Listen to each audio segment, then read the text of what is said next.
हरे कृष्ण। भगवद गीता अध्याय 4 श्लोक संख्या 14। न माम कर्माणि लिम्पन्ति न मे कर्मा फले स्पृहा इति माम यो अभिजानाति कर्मभिर्न सबध्यते। मुझ पर किसी कर्म का प्रभाव नहीं पड़ता, न ही मैं कर्म फल की कामना करता हूँ। जो मेरे संबंध में इस सत्य को जानता है वह कभी भी कर्मों के पाश में नहीं बंधता। भगवान क्या कह रहे हैं यहाँ पे? अभी भगवान ने पिछले श्लोक में बताया कि चातुर्वर्णमया सृष्टम गुणकर्म विभागश, कि अर्जुन मैंने ही ये जो है ये सिस्टम बनाया है, किसको क्या कर्म करना है, कैसी उसकी प्रवृत्ति है तो उसको वैसा कर्म क्यों करना है। कोई बोलेगा मैं क्यों पालन करूंगा? देखिए, भगवान आपके दुश्मन नहीं है, वे तो परम हितैषी हैं, हमारे परम बंधु हैं। वो कह रहे हैं अगर आपका नेचर ऐसा है, आप ये कार्य करोगे तो आप सेटिस्फाइड रहोगे, संतुष्ट रहोगे और आगे बढ़ोगे। अब मान लीजिए, एक उदाहरण के तौर पे कोई बहुत पढ़ा लिखा साइंटिस्ट बन गया और म्युनिसिपल कॉरपोरेशन में उसको नौकरी मिल रही 5,000 रुपये महीने की झाड़ू लगाने का, नालियां साफ करने का। क्या उसको अच्छा लगेगा? नहीं।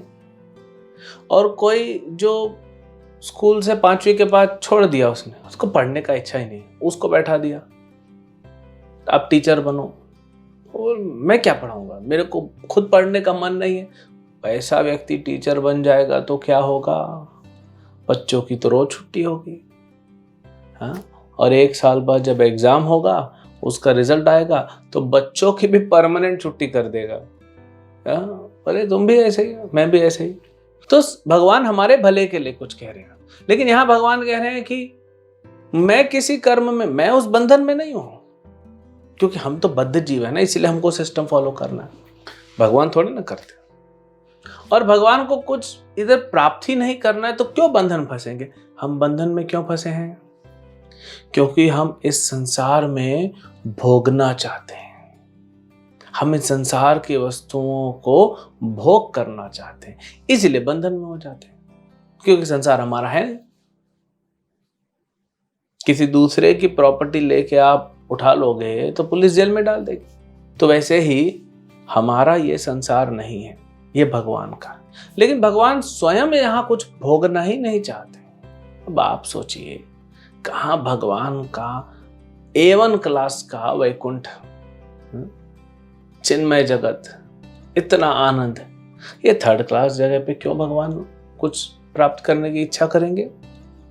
वैसे ही कृष्ण आत्माराम है, उनको कोई इच्छा नहीं है, सब कुछ उन लगाया फिर भी उनको कोई इच्छा नहीं है। लेकिन इस भौतिक संसार में तो फल की बिल्कुल इच्छा नहीं। भगवान बोलते हैं जो इस बात को समझ जाएगा वह मुक्त है, वो मोक्ष प्राप्त कर लेगा। तो भगवान क्यों नहीं बढ़ते इस संसार में? क्यों इच्छा नहीं भगवान की? इतना अच्छा है, भगवान स्विट्जरलैंड घूमने जाएं, हाँ, भगवान आईफिल टावर देखने जाएं, क्या देखने जाएं? लाल किला देखने जाएं दिल्ली में।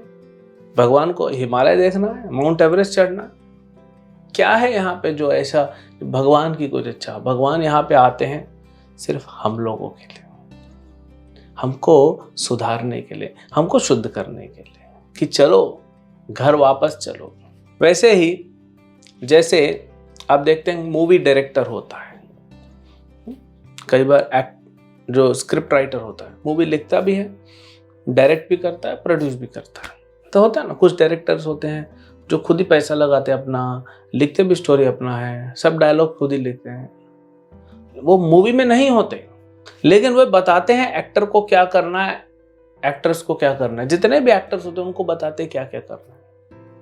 अगर वो डायरेक्टर के हिसाब से चलते हैं, उनको तो सैलरी मिल रही है, उनका अच्छा होगा।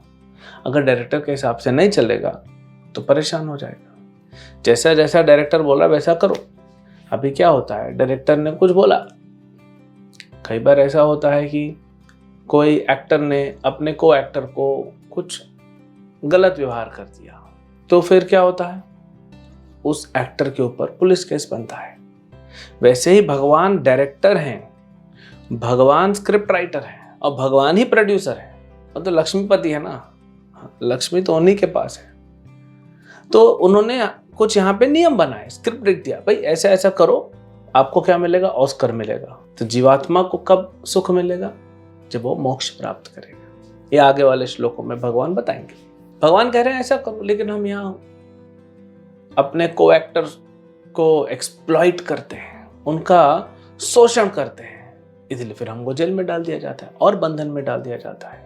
अब भगवान ये सब करते नहीं, तो भगवान का वैसे ही भगवान का बंधन नहीं है। तो ये बात हमको समझना चाहिए कि ये जो नियम बनाए जा रहे हैं ये हमारे फायदे के लिए। कितने बड़े से बड़ा एक्टर क्यों ना हो, और नया डायरेक्टर भी होगा, डायरेक्टर जो बोलेगा वो एक्टर को करना पड़ेगा। यहाँ तो भगवान कौन है, आदि पुरुष हैं, सबसे पुराने हैं। हाँ, वो बात अलग है कि सबसे ज्यादा तरोताजा और युवक दिखते हैं भगवान। युवक हैं, दिखते क्या है वो युवक, लेकिन आदि पुरुष भी हैं और वही कंट्रोलर हैं। तो उनका बात को अगर हम सुनेंगे, वैसे करेंगे, तो हमारा भला होगा, इसमें हमारा ही फायदा है, क्योंकि भगवान सब कुछ कर रहे हैं, हम नहीं कर रहे हैं। देखिए एक उदाहरण लेते हैं, अभी बारिश का मौसम है। अब बारिश होगी तभी तो अनाज उगेगा, कुछ भी जमीन से उगेगा क्योंकि बारिश होगी। बारिश नहीं होगी तो नहीं उगेगा। लेकिन बारिश के कारण फसल नहीं उग रही है। फसल इसलिए उग रही है क्योंकि जमीन में बीज है। अब बीज ही नहीं रहेगा तो कैसे फसल उगेगी। अब बीज डाल दोगे आप चावल का तो गेहूं थोड़ी उगेगा। पौधे लगाओगे आप, फूल लगाएंगे आप, गार्डनिंग करेंगे तो आप गुलाब का लगाएंगे तो गुलाब उगेगा, कमल थोड़ी उगेगा। तो बारिश कारण है क्या उगने का? नहीं, लेकिन बिना बारिश के उगेगा भी नहीं। तो ऐसे ही संसार है, भगवान के बिना संसार चलेगा नहीं। लेकिन हमारे जीवन में जो सुख दुख आ रहा है उसका कारण भगवान नहीं है। जैसे बिच्छू क्या करता है, चावल के ढेर में आके अंडा दे देता है और छुपा के निकल जाता है। बिच्छू जानता है मेरा बच्चा निकलते ही अंडे से क्या करेगा, डंक मारेगा, तो उसको कोई छुएगा नहीं, सेफ है।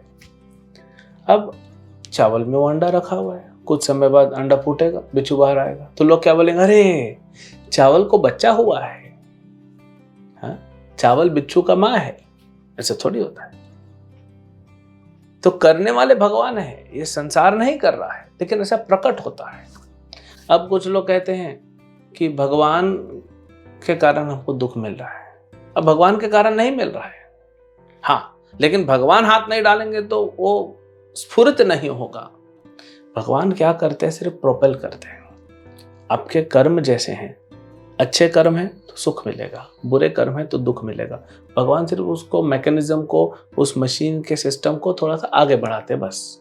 जैसे वॉशिंग मशीन है, वॉशिंग मशीन में आपने कपड़ा डाला, डिटर्जेंट डाला, पानी डाला, भगवान सिर्फ वॉशिंग मशीन को चालू कर देते हैं। अब आपने उसमें 3rd क्लास डिटर्जेंट पाउडर डाला तो कपड़े खराब हो जाएंगे, तो आप थोड़ी बोल सकते हो भगवान को क्यों वॉशिंग मशीन चालू किया। भैया आपने वो तो चालू करेंगे नहीं तो फिर काम कैसे होगा। वो तो पावर हाउस है, उनको तो चालू करना है। अब आपने एक नया कपड़ा लाल कलर का और एक नया कपड़ा सफेद कलर का डाल दिया, आपको पता होना चाहिए लाल कलर का कपड़ा कलर छोड़ेगा, तो लाल वाला थोड़ा फीका लाल हो गया और सफेद वाला गुलाबी हो गया। तो इसमें भगवान का क्या दोष है, जिन्होंने सिर्फ मशीन चालू की है। तो आपका कर्म है वही आपको मिल रहा है। ये बात को अगर हम समझ जाएं, अभी अगले कुछ श्लोकों में यही कर्म अकर्म विकर्म की बात हम समझेंगे। इन चीजों को हम समझ जाएं तो भगवान क्या बोलते हैं, वो मोक्ष प्राप्त कर लेगा। वो सब समझ गया। तो ये इंपॉर्टेंट है समझना। हरे कृष्ण।